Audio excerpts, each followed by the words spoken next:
G'day guys and welcome back to the channel, and today I'll be doing another episode of your questions. Let's get stuck into it. Luke, what did you think of the Collingwood v Melbourne game, and do you think Melbourne can finish outside the top four? Well, it was a really entertaining contest. I didn't see all of it. I saw definitely pieces of it, and towards the end of the game where Mason Cox took the game into his own realm there, and he managed to find a way. So it was a really good game. The Pies seem to have the D's a bit of a bogey team. Obviously, the D's had a few out as well, and a few underdone also. Do I think Melbourne can finish outside the top four? They can. I don't think they will. I expect that they'll respond and get back to some of their better form. Tough time at the moment. They've sort of been cruising around, but they've also been missing who I think is probably their best player, Stephen May. Which will be coming out very shortly as well. So they can. I don't think they will. I feel like they're one of the best teams in the comp, and they're just having a bit of a rough patch like every team does throughout seasons. We saw Freo lose 2 in a row that were pretty poor, so yeah, it happens. Darren, do you think that there would be many players who would have been secretly pleased that Jake Melcham was the player to have finally clobbered Stephen May?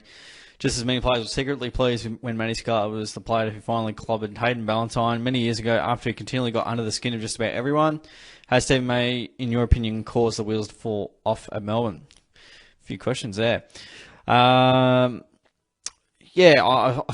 don't know if Campbell Brown clobbered Stephen May prior to that and got a broken jaw as a result, but yeah, he's definitely not a good bloke on the drink, and he's got a bit of a rap sheet and a bad record on the drink. So get your life sorted out, mate. That's what I can say. Absolutely. I don't know. I don't really condone violence, but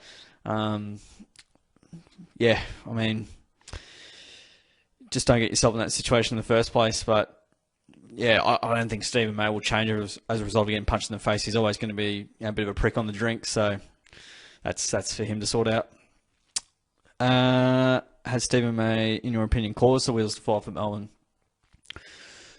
He's definitely been at the centre of it all, I guess. They've lost 3 in a row. He hasn't played in any of those games, and you could argue he probably would have stopped a lot of forays forward from those teams. Not solely the reason. I think he papers up a lot of cracks of their inability to pressure, which has definitely dropped off. Plays obviously a big part, and probably the most important player that they've got at the club. Right next to Gorn. So some interesting questions.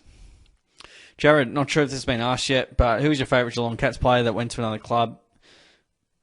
Example: Stevie J, Nakai Cockatoo, and Paul Chapman are some of mine.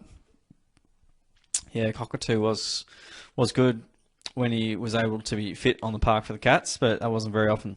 But yeah, you mentioned him straight off the top. Stevie J probably was my favourite player of all time. I obviously love his tenacity and his goal sense, goal sneakiness, smart aleckness. I liked everything. His snaps were brilliant. Big game player, always got it done. Only game he didn't get it done was, say, a 9 grand final where they basically, Steve Baker obviously Jono had a bit of a hip injury late in the year and wasn't really, in great stead. And Stevie Baker basically just injured Jono further in that grand final with his boot studs. But anyway, that's another story for another day. Stevie for mine. Studi, we've got a few questions. Do you think Collingwood are overrated? No. They are winning good games of football against top 4 sides. That's not overrated in my opinion. That's just really good football. How far will Collingwood fall down the ladder when reality finally strikes? Well, they'll probably make 7th or 8th, I would suggest, if they keep this form up. Who's the most overrated team in the AFL? Collingwood, St Kilda, or Carlton? All playing really good footy, so we could definitely have a look at the teams. I don't really know if anyone's overrated at the moment. Just having to squeeze through. I can't really see any team that's been overrated. They kind of get the plaudits they get and get whacked accordingly. Like Melbourne are getting whacked at the moment. Maybe they're overrated at the moment. I don't know.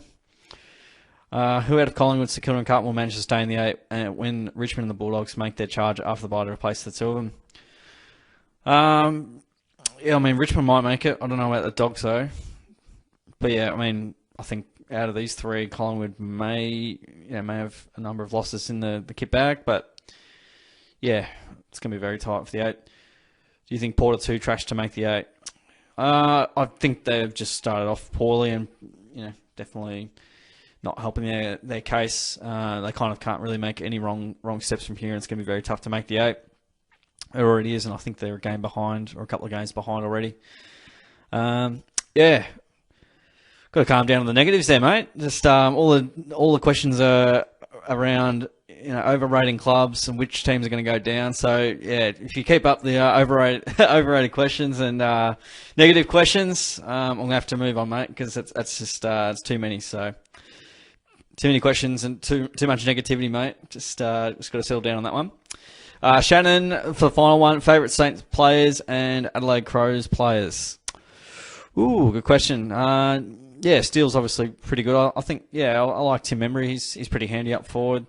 I haven't really even given this one a great deal of thought.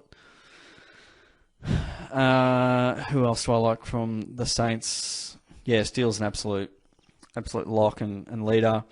Max King, I'm sure, will become a bit of a favourite of mine. From the Crows, I love Sloan. He's just a heart and soul player for them, and yeah, he's been a really good player over a long period of time. And my favourite Crows, probably Brodie Smith. I have some obsession with players that can kick the footy a long way, and he's super silky and smooth the way he goes about it. So that's it, guys. I hope you enjoyed the answers to your questions. Keep them coming, and I'll just keep doing videos for as long as the season goes, really, and go from there. Guys, click the bell notification so that you get informed around when I do these, and I usually do them late Thursday night and upload them then. So subscribe, click the bell, like the video, all that good stuff. Appreciate you guys. Take care, and I'll see you on the next video.